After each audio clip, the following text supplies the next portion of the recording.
Bonjour à tous. Donc aujourd'hui je reviens avec une vidéo. Oui, c'est très surprenant, je sais. Donc cette vidéo va traiter de la préparation de votre peau au soleil. Donc je pense que c'est du circonstance puisqu'il commence à pointer le bout de son nez, enfin le bout de son rayon plutôt. Mais de manière naturelle. Pourquoi j'insiste sur de façon naturelle? C'est parce que là c'est vraiment des choses que je vais vous préconiser qui, voilà, qui ne vont pas regrouper toutes les gélules qu'on peut acheter en pharmacie, les gélules les gélules Nobiol notamment, ce genre de choses. Moi, très sincèrement, je ne prends pas ce type de gélules. Déjà d'une parce que c'est pas naturel, de deux parce que quand vous fumez, enfin moi je fume plus depuis un mois, mais quand vous fumez, c'est très mauvais de prendre ce type de gélules. Voilà, pour plein de raisons et parce que de toute façon je privilégie le naturel d'une manière générale. Alors, déjà donc l'idéal c'est quand même de bien prendre les devants. Donc quand vous savez que vous allez vous exposer, essayez vraiment de le faire au moins un mois avant de commencer à prendre les choses à bras le corps. Ce que vous allez pouvoir faire c'est tout faire pour activer la production de mélanine à la surface de votre peau. Donc notamment ça va aussi passer par l'alimentation, mais également en appliquant par exemple de l'huile de carotte sur votre peau. Donc l'huile de carotte, vous pouvez la trouver sur Aromazone, enfin moi je me la procure sur Aromazone, mais on en trouve également dans les supermarchés. Vous avez la marque Florescence qui fait ça. Privilégiez les huiles bio de préférence. Et ça c'est quelque chose qui fonctionne très très bien puisque l'huile de carotte va être riche en bêta-carotène. Bêta-carotène c'est très recommandé pour activer la mélanine à la surface de la peau, pour bien bronzer, pour avoir un joli bronzage doré. Mais ça passe pas seulement par le fait de s'appliquer de cette huile, donc on va l'appliquer un matin et soir si possible, ou si vous avez la flemme, appliquez-le que le soir après votre douche, ou d'une manière générale après la douche, c'est plus logique.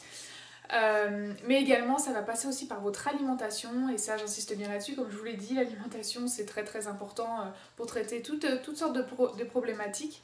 Donc là en l'occurrence on va avoir une alimentation riche en bêta-carotène, mais privilégier notamment les tomates et les carottes qui sont très très riches en bêta-carotène. Il ne s'agit pas de manger que ça, hein, évidemment, n'oubliez pas qu'il faut avoir une alimentation variée, mais de l'enrichir en bêta-carotène, votre alimentation.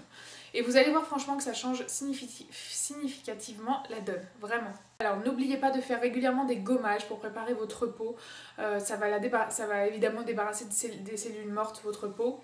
Vous allez bronzer plus uniformément, plus ça va être beaucoup plus durable. Et évidemment, qui dit gommage dit également hydratation, mais l'hydratation c'est même sans le gommage, il faut toujours hydrater sa peau vraiment au maximum, essayer de le faire après chaque douche. Si vous utilisez l'huile de carotte, vous n'avez pas nécessairement besoin de vous remettre un hydratant par-dessus parce que l'huile de carotte va être aussi hydratante et nourrissante. Donc ça peut faire d'une pierre deux coups. Mais vraiment régommage une fois par semaine pour le corps. Et l'hydratation, essayez vraiment tous les jours, c'est très très important. Plus vous allez faire ça, plus vous allez réunir toutes les conditions pour avoir un bronzage rapide et durable. Évidemment, autre conseil, la protection solaire, ça va de soi. C'est pas parce que vous allez faire tout ça qu'il faut se priver d'une protection solaire, c'est juste indispensable. En plus, plus vous allez bronzer, sécurité j'ai envie de dire, donc sans coup de soleil, plus votre bronzage va être franchement joli parce que des coups de soleil ça fragilise la peau, ça la rend flétrie, c'est très très mauvais, hein, c'est très très mauvais pour la peau, vous usez votre capital solaire quand vous prenez des coups de soleil, donc vraiment on a tous un capital solaire et il faut le préserver le plus longtemps possible, hein, c'est le but, donc faites vraiment attention aux coups de soleil, en plus c'est pas beau d'être coup de soleillé de tous les côtés, donc on protège sa peau. Moi je vous recommande évidemment les crèmes solaires qui vont être bio parce qu'elles vont contenir beaucoup moins d'agents polluants tout simplement. Et les crèmes solaires, il n'y a rien, c'est très très anti-écologique quand elles sont pas bio. Donc ça vous fait, d'ailleurs vous pouvez le remarquer très très facilement quand vous rentrez dans l'eau avec une crème solaire classique, vous allez voir comme des espèces de petites nappes de pétrole, j'ai envie de dire, enfin, j'extrapole un peu, mais Voilà, donc évidemment j'aurais tendance à vous conseiller toujours les produits bio. On en trouve dans la marque Lovea, c'est pas cher du tout. Donc voilà, protégez votre peau, c'est très important. N'oubliez pas aussi qu'on peut avoir des cancers de la peau et ça c'est voilà, le soleil et le cancer de la peau sont étroitement liés, donc faites vraiment attention. Jouez la sécurité. Donc, ensuite, une fois que vous êtes bronzé, que vous commencez à bronzer, c'est pas pour autant qu'il faut vous reposer sur vos lauriers, ne plus vous hydrater, ne plus vous gommer. Il y a une grosse idée reçue comme quoi gommer sa peau quand on est bronzé enlève le bronzage, machin. Non, ça va pas. Sur le coup, peut-être que ça peut vous donner l'impression que vous êtes un petit peu moins bronzé, mais parce que vous allez débarrasser votre peau la peau des cellules mortes, etc.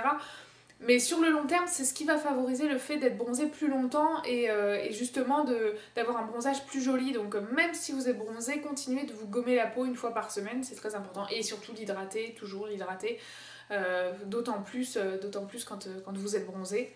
Voilà, la peau a tendance à se dessécher quand on prend le soleil, donc il est très important d'y remédier avec une hydratation adaptée. Également, ce que je voulais vous dire, c'est concernant les après solaires, c'est franchement quelque chose de marketing à outrance. On vous vend un après soleil plus cher sous prétexte que c'est un après solaire un après soleil, j'ai dit après solaire. Et une crème hydratante fait très bien l'affaire en guise d'après soleil. Honnêtement, voilà, une bonne crème hydratante, une crème bien nourrissante. Privilégiez également toujours les choses naturelles, hein, pas blindées de silicone si possible. Et honnêtement, ça fait très bien l'affaire. L'essentiel étant de bien hydrater votre peau. En cas de coup de soleil également, il y a quelque chose qui fonctionne très bien si vraiment, malgré toutes ces recommandations, vous prenez un coup de soleil. Le gel d'aloe vera soulage très rapidement et ça c'est testé et approuvé. Ça vous soulage mais immédiatement, ça apporte un effet de fraîcheur sur votre peau. Donc dès que vous avez un coup de soleil, vous pouvez vous tartiner de gel d'aloe vera, c'est vraiment super, c'est très hydratant et très réparateur. Donc voilà pour ces petits conseils concernant la préparation au soleil le plus naturellement possible. J'espère que cette vidéo vous aura plu, n'hésitez pas à la partager si elle vous a été utile. Je vous embrasse tous très fort, faites bien attention au soleil quand même. Je ne vais pas jouer les moralisatrices, mais bon, c'est important de faire attention. J'en profite pour passer un tout petit message si vous avez des grains de beauté qui sont suspects, qui sont irréguliers, qui vous paraissent un petit peu suspects ou qui se modifient, dont l'aspect en fait se modifie au fil du temps. N'hésitez pas à les montrer à un dermato. Voilà, c'est aussi, si je peux me servir un peu de ma chaîne pour faire de la prévention, tant mieux. Voilà, ne négligez pas votre santé sous prétexte que vous voulez être au top pour l'été. Je vous fais de gros bisous, je vous dis à très bientôt dans une prochaine vidéo. N'hésitez pas si vous avez la moindre question. Bisous, ciao.